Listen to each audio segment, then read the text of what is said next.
J'envisage de vendre 300 000 € une maison locative achetée 170 000 €, qui n'est pas complètement payée. Voilà, il n'a pas complètement remboursé ses traites à la banque. Est-ce qu'on peut tenir compte du solde du capital à rembourser pour le calcul de la plus-value ?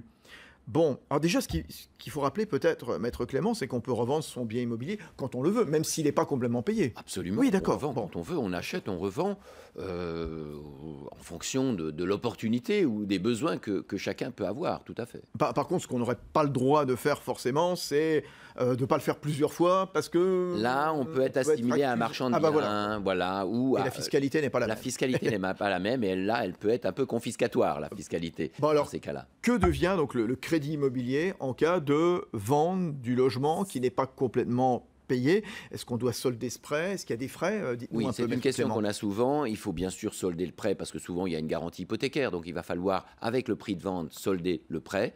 Par contre, malheureusement, j'ai une mauvaise nouvelle pour notre auditeur François, qui effectivement ne pourra pas déduire le solde de son prêt. Il pourra déduire les travaux sur la base de factures, de tout ce qu'il aura pu faire dans cette maison. Si ça n'est pas sa résidence principale, effectivement, il risquera une plus-value, sauf s'il y a quelques petites exceptions. S'il rentre dans ces exceptions parce qu'il n'est pas propriétaire de sa résidence principale et qu'il revend une résidence secondaire ou locative pour la première fois, il pourra bénéficier peut-être d'une exonération.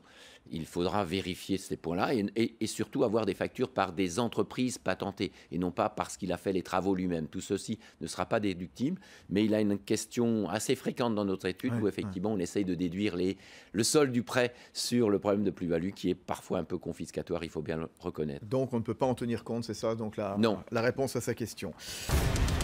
BFM Business, le club du droit, passez-moi le notaire.